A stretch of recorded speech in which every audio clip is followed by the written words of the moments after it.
ఈ ప్రాంతంలో అడుగు పెడుతూనే ఇంకా బాలా సామ్రాజ్యానికి ప్రవేశించినట్టు అనిపించింది.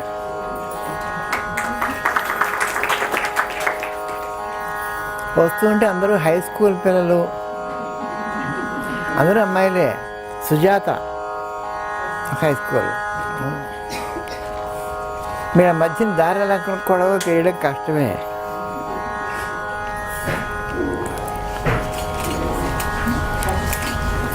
నెమిలి అని చెన్నైకి దగ్గరగా వచ్చిన ఊరున్నది. దానిలో ఇంత విగ్రహం, బాలా త్రిపుర సుందరి విగ్రహం అక్కడ దొరికింది. దాన్ని అక్కడ పెట్టి పూజ చేసుకుంటూ ఉంటారు. చిన్న ఈ మాత్రం ఇల్లు, దానిలో చిన్న గుడి, ఆ గుడిలో ఇంత పెసరు బాల. ఆవిడికి రోజు నైవేద్యం ఏంటంటే చాక్లెట్లు, సమోసాలు, స్వీటు, హాటు.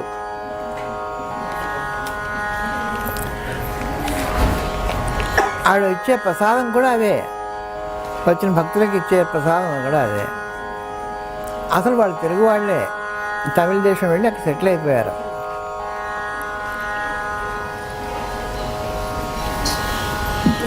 బాల అంటే చిన్నపిల్ల.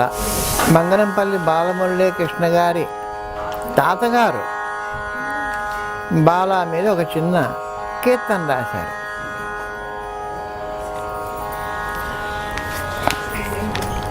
ఆ కీర్తన జ్ఞాపకం లేదనుకోండి. ఏదో సుందరి బాలా త్రిపుర సుందరి, త్రిపుర సుందరి బాలా త్రిపుర సుందరి గైకొనుమ హారతి. తర్వాత ఏమంటే జాలమేళ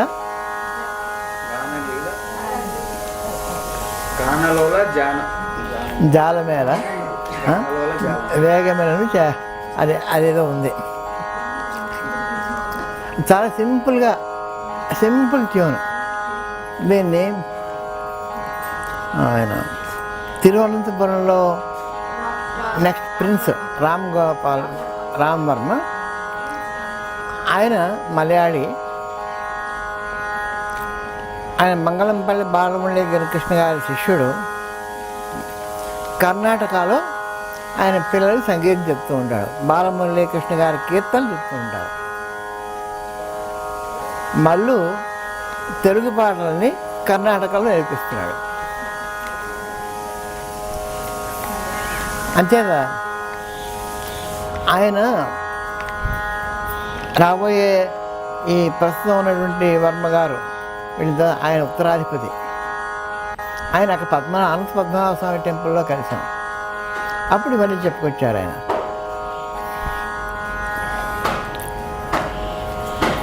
ఆయన బాలా ఉపాసకుడే.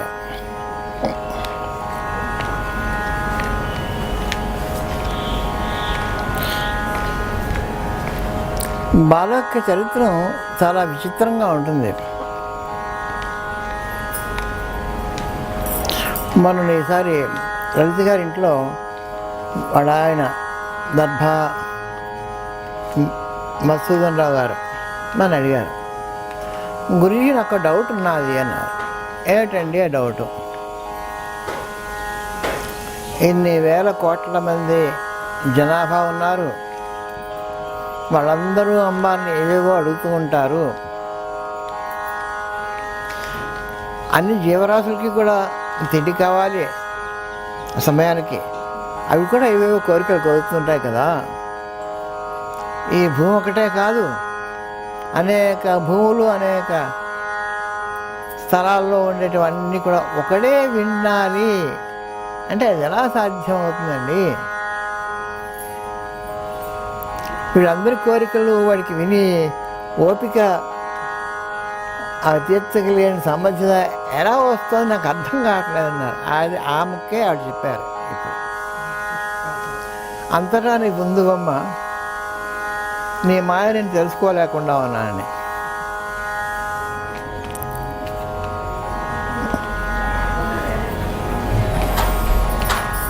భగవంతుడు అన్ని చోట్ల ఉన్నాడు, లేకపోతే భగవతి అన్ని చోట్ల ఉంది అంటే మనకెందుకు కనిపించడం లేదు? ఉంటే కనిపించాలి కదా. కనిపించింది మనకి ఆవిడకి వినిపిస్తుందా? మనం చెప్పినవి అర్థం చేసుకోగలదా? మన సమాధానం ఇవ్వగలదా? నాతో మాట్లాడదు, నా కబుర్లు చెప్పదు, ఒళ్ళు వచ్చి పడుకోదు. ఎలాగ ఆవిడున్నదని నమ్మడం? ఎలాగ ఇంతమంది కోరికలు తీరుస్తుంది అమ్మ అంటే ఎలా నమ్మడం నాకు చెప్పండి అన్నారు.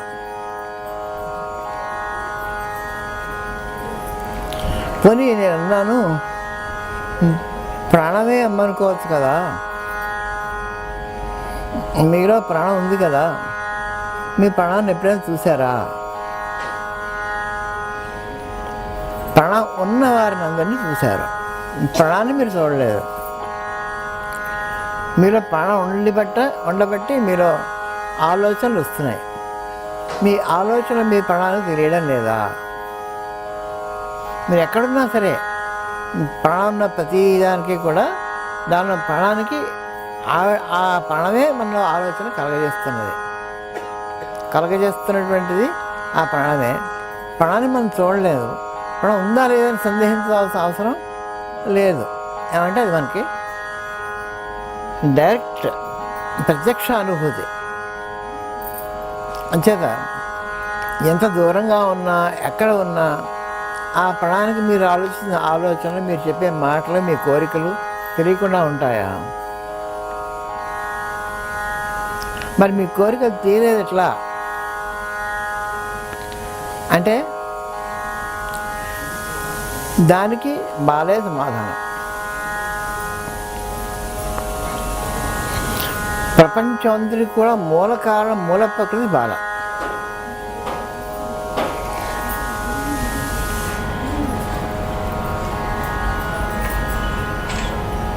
ఆమె దగ్గరికి వెళ్ళాలి అంటే నేను అనేది వదులుకోవాలి, అహంకారం వదులుకోవాలి, నాది అనేటువంటిది వదులుకోవాలి. నేను నాది. నా కోసం నేను అడిగితే ఆవిడ తీరుస్తుందో తీర్చదో, అందరి ప్రాణాల కోసం నేను ఆరాధిస్తే ఆవిడ తప్పకుండా తీరుస్తుంది. అంటే అందరి ప్రాణాలు తనవే కనుక. అంటే అహంకారరహితమైనటువంటి కోరికలు ఏవైతే ఉన్నాయో అవి విశ్వం వ్యాప్తమైన చైతన్యంలోకి ప్రవేశించగలిగి అందరి కోరికలను తీరేట ఆమె యొక్క ప్రణాళిక అహంకారాన్ని లయం చేయడము, మమకారాన్ని లయం చేయడము.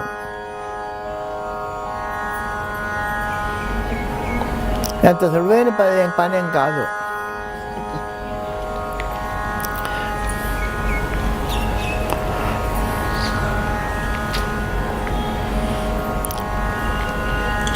నా పిల్లల మాట ఏమిటి అని అడుగుతూనే ఉంటాం మనం. నీ పిల్లల మాట ఏమిటి అని ఎప్పుడు అడగం. నీకు పుట్టబోయే పిల్లల మాట ఏమిటి? సరే, నీ చచ్చిన పిల్లల మాట ఏమిటి? గతించినటువంటి వర్తమానంలో ఉన్నటువంటి భవిష్యత్తులో ఉండకపోయే సృష్టి అంతటి మాట ఏమిటి అని మనం ఎప్పుడైనా అడిగామా అమ్మవారిని? ఈ అహంకారపూరితమైనటువంటి ఈ దృశ్యమాన ప్రపంచంలో అనుభవిస్తున్న ప్రపంచాన్ని దాటి వేరే ఇంకో ప్రపంచం అన్న ఉన్నదా నీకు? ఉంటే అది ఎలా ఉంటుంది? దాని గురించి తెలుసుకోవడానికి మనం చేసినటువంటి ప్రయత్నం ఏమిటి?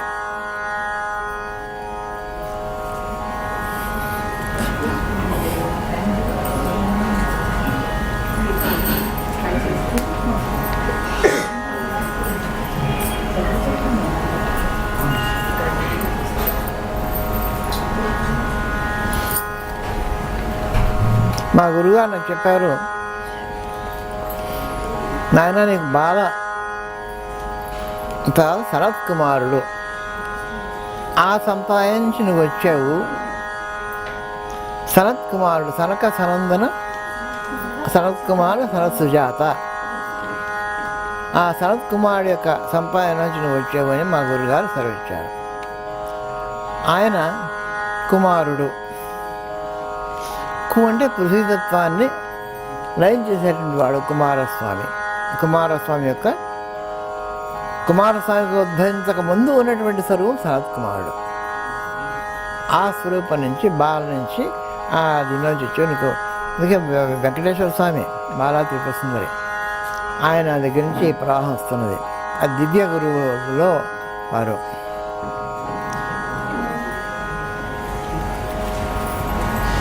ఈ అష్టకోణము, త్రికోణము, బిందు, బాలాయంత్రము, దాని చుట్టూరా మనం అష్టదళం వేసుకున్నాం. మరొక అష్టదళం కూడా వేసుకున్నట్టున్నాం చతురస్రం. దానిలో ఈ భైరవులందరినీ పెట్టారు. అసితాంగ, రురు భైరవ, చండ భైరవ, క్రోధన భైరవ, కపాల భైరవ, భీషణ భైరవ, ఈ భైరవులందరినీ పెట్టారు. అంటే ప్రపంచానికి పూర్వరూపము, ప్రపంచం పుట్టక ముందు ఉన్నటువంటి రూపం. నేను పుట్టిన తర్వాత పుట్టకముందు ప్రపంచం ఉంది. ప్రపంచం పుట్టకముందు అయిన తర్వాత ఏమిటి ఉంటుంది? అది బాలా స్వరూపం, అది అవ్యక్తము, అది భైరవ స్వరూపం. అంటే దాన్ని మన వాళ్ళు బిగ్ బ్యాంగ్ అన్నారు. భయమని ఉత్పన్నమైంది ప్రపంచం. ఆ ప్రపంచం ఉత్పన్నమై ఇలాగా కాంతి వేగంతో అలా పెరుగుతూ ఉంది. ఇప్పటికీ మనం ఇప్పుడు సోప్ బబుల్లో బాగా దాని లోపల మనం ఉన్నాం. ఈ ప్రపంచం అంతటి కూడా ఆ శూన్యం బద్దలవడం అనేటువంటిది, శూన్యాన్ని బద్దలు చేసేటువంటి శక్తి బాల. అంచేత దేశము కలడానికి దేశం కావాలి, కలడానికి టైం కావాలి. దేశము కాలాన్ని సృష్టించేటటువంటి వ్యవస్థ మధ్యలో త్రికోణం. దేశకాలం యొక్క సంయోగం వల్ల ఈ బ్రహ్మ పదార్థం బ్రహ్మ. దేశం విష్ణువు, కాలం శివుడు, పదార్థం బ్రహ్మ.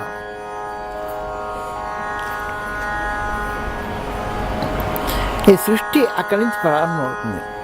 ప్రారంభం అయిన తర్వాత అక్కడ వస్తువు ఏం లేదు, వస్తువు యొక్క ప్రవాహాలు ఉన్నాయి. ఆ ప్రవాహాలే సరస్వతి స్వరూపాలు. మన భారతీయ సంస్కృతిలో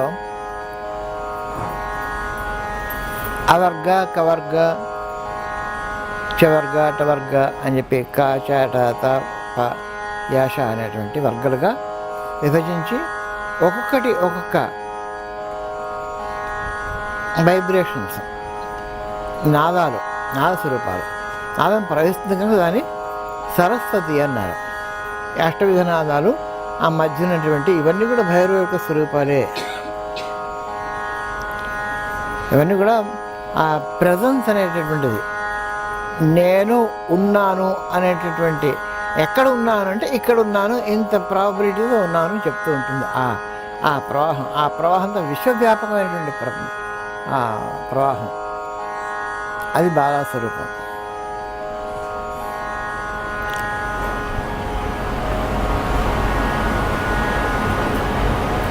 బాల మనకి ఎప్పుడైనా చిత్కాలలో తను బాలా స్వరూపం కనిపించవచ్చు. అవన్నీ కూడా హయ్యర్ స్టేజ్ కాదు. హయ్యర్ స్టేజ్కి వెళ్ళినప్పుడు ఆ ఎక్స్ప్లోషనే, నేను అనేది బదలైపోవాలి, నశించాలి. ఆ ఎక్స్ప్లోషన్ బాలా స్వరూపం. దానికి నువ్వు కోరుకునే ఒక ప్రపంచం సృష్టించాలి. ఆమె చేసిన సృష్టిలో అంతమైన సృష్టిలు ఏమిడి ఉన్నాయి. దాన్ని సృష్టించి ప్రతిదీ కూడా మళ్ళీ సృష్టించడానికి కావాల్సినటువంటి హంగులన్నీ దానిలో పెడుతూ ఉంటుంది. దేశము కాలం వస్తున్నటువంటివి ఒక యూనివర్స్కే కాదు, ఎన్ని యూనివర్స్ అయితే మనం సృష్టిస్తున్నామో అన్ని యూనివర్స్కి కూడా ఇది కావాలి. ఇంకా లలితాశాస్త్రంలో మీకు వస్తుంది. లలితాదేవి ఒక పెద్ద బ్రహ్మాండమైనటువంటి సభ ఏర్పాటు చేసింది. దానిలో కోట్ల కొలది బ్రహ్మలు, కోట్ల కొలది విష్ణువులు, కోట్ల కొలది శివులు, వీళ్ళందరూ వచ్చి అమ్మారి సభలో కూర్చొని ఇదేమిటి నేను బ్రహ్మ అనుకుంటే నాకన్నా ఇంకో బ్రహ్మ కూడా ఉన్నాడని వీడు అనుకుంటాడట. అలాగా ఎంతమంది బ్రహ్మలు ఉన్నారో, ఎంతమంది విష్ణువులు ఉన్నారో, ఎంతమంది శివులు ఉన్నారో, వీళ్ళందరూ ఒక్కొక్క అహంకారానికి సంబంధించినటువంటి అవన్నీ కూడా ఈ బ్రహ్మ విష్ణు శివులందరూ కూడా దత్తాత్రేయుడితో సహా దక్షిణామూర్తితో సహా మొత్తం అన్నీ కూడా ఆ బాల యొక్క విభూతులే, ఐశ్వర్యములే. మనం అందరం కూడా అదే ఆ రావు గారు అడిగిన ప్రశ్నకి సమాధానం, ప్రాణం చైతన్యమే ఆదిశక్తి స్వరూపము.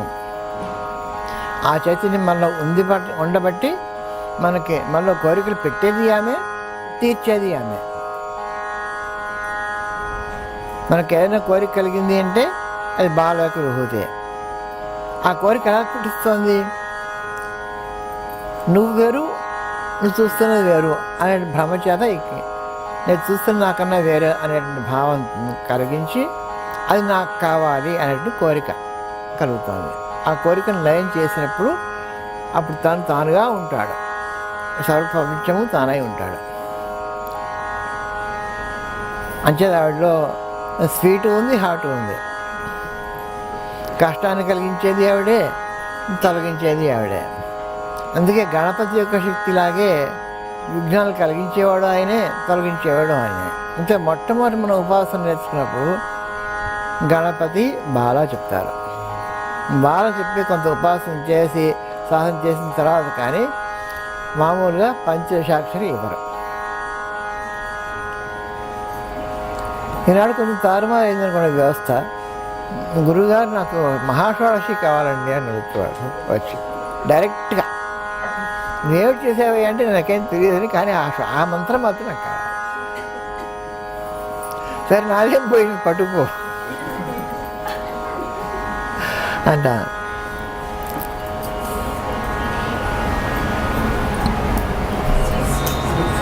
ఈ బాలా సామ్రాజ్యానికి వచ్చాను. మీ అందరికీ నమస్కారాలతో. అమ్మవారి కటాక్షం అంటే మీ కటాక్షం అంటే ఏంటి? అసలైన కటాక్షం అహంకారం మమకారాలను త్యాగం చేసుకోగలిగినటువంటి శక్తి మీలో కలగాలి అని అమ్మవారిని ప్రార్థిస్తూ, ఆ శక్తి మూల కారణం బలా త్రిపుసుందరిని ఆవేశ నాలో ఆవిడ ఆవేశం కావాలి. మేము ఇందాక మంత్రం చెప్పేది, దానిలో ముఖ్యమైనది ఏమిటి? ఆవేశం. ఆవేశం అంటే ఇప్పుడు ఆవిడకి వచ్చింది ఆవేశం. చూశారు కదా ఆ బాగా తెలిసింది ఆవేశం ఎలా ఉంటుందో. అంటే ఆవేశం వస్తే మన కంట్రోల్లో మనం ఉండం. ఆవిడ టేక్స్ ఓవర్ కంట్రోల్. మనకు ఆ కంట్రోల్, ఆ స్విచ్ ఆవిడకి అప్పచెప్పియాలి. అది ఆవేశం అంటే. ఆవేశ స్వరూపమే బాల, శక్తి స్వరూపం ఆవిడ. అది మీ అందరికీ శుభం కలగజేయాలని, ఈ పిల్లలందరినీ కూడా ఆత్మజ్ఞాన సంపన్నులుగా చేయాలి అనేటువంటి కోరికతో అమ్మవారిని ప్రార్థిస్తూ నమస్కారం.